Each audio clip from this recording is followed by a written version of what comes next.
What's good, YouTube? And welcome to the house. I hope you're having a great Valentine's Day, but it might be time to start looking for some flowers besides roses, especially in your bandbox, because Amaryllis is $100 as the only listing, with sales going up to $30.28 for a light play. It's getting out of hand. Now, why is this band card going up? Surely, it's for FTKs, it's not going to come off the list. It's because Edison format is seeing a huge surge in popularity thanks to Time Wizard format, and a lot of locals are firing off Edison right now. It almost feels like when Plant format started to take over again, this is being a rival to GOAT right now, and this card, it is popping off in the format. So I do feel like with this, I wouldn't be buying into the hype. I'd personally be selling into the hype.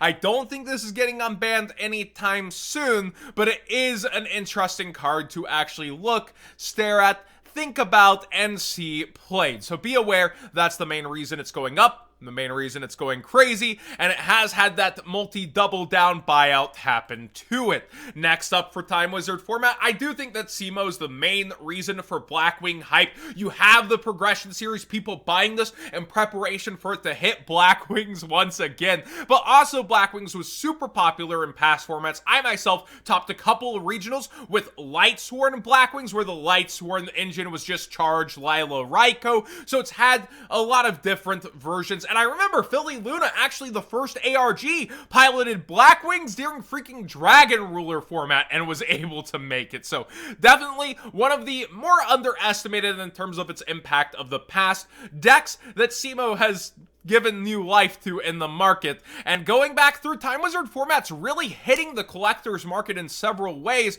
because it was cooling off and really just everything was going down. But after Time Wizard format got announced and speculation started, a lot of these older cards started surging once again after chilling out for so long. So yeah, another Blackwing buyout. I know I covered Blizzard getting bought out recently. Vayu is also up there. Battle of Chaos, however, is doing nothing but going down, except a couple cards did get bought out over the weekend. And is this the new rival on Market Watch? First it was Dragon Maids, now the Dino Mommies are seeing a sharp uptick, and I think this is a rogue deck. Yes, it will improve in the future sets, but it almost feels like forced speculation of, okay, it's a waifu, it gets better. Like, people are copiuming hard and going for it, but then again, never underestimate the waifu tax even in a core set. I just want to say, Chamber Dragon Maid was $12 when I even said, you know what, I think you all should probably be buying it at this point.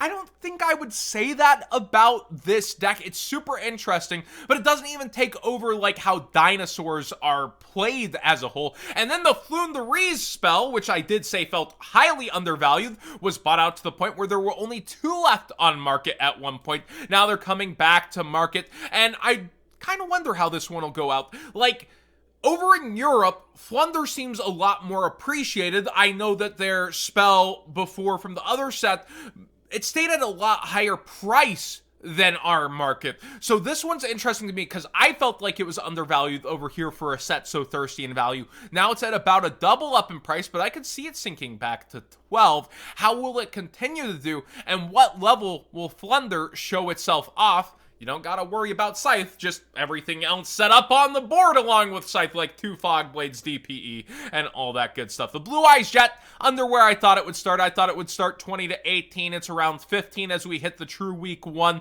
Guardian Chimera at $20, just trying to hold on to that pre-sale hype, and you do have future probable success for this card. And then the Zombie Vampire, people were pointing this when it was $5 as highly undervalued because it's completely generic rank 8, and I do agree, generic rank 8s tend to really propel themselves over time, like Dengirsu. Even outside of Orcust, we started to see it really shine in the Grin Maju decks where you rank 8 with Dangers. I do think there could be something to this, and I see why people are going for it. So just a couple cards going back up as everything else, Salesman falls out. People are telling me they feel like it's undervalued. I think that it's a worse Prohibition still, but I get that there are advantages offered versus Prohibition in certain scenarios. And then the rest of the set just going down. Actually, I haven't stared at Tamias here. Looks like a little uptick here. A lot of cards doing that. Maybe vendors pulling their cards in addition to actual sales. And Master Duel, right? We have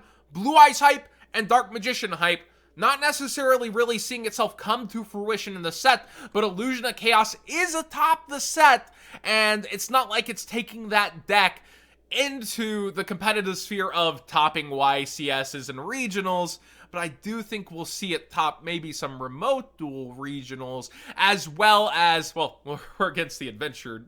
I may need to calm down. The adventure token package. We will see how it fares. But the Ultra Dark Magician has been a huge talking point, almost down to 150. If this had been Starlight, Konami missed such an opportunity. Like, not even Starlight ratios. You just put Starlight foiling on it and don't Starlight ratio it and did what you did. I think this would be a $500+ card, but because it's Ultra, it feels a little lackluster to the player base and how available it is. It is going so far the way of those Pharaoh Rare God cards that just fell on their face and continue to go down. I do think there is a stopping point to this card versus those, though, as a unique art, a unique Dark Magician, and this set will eventually age. But right now, a lot of falling out, including the sealed in price. Now, some techs for the Dino Mommy deck that have been pointed out to me are Ferret Flames, which it's actually seeing a bit of a price spike.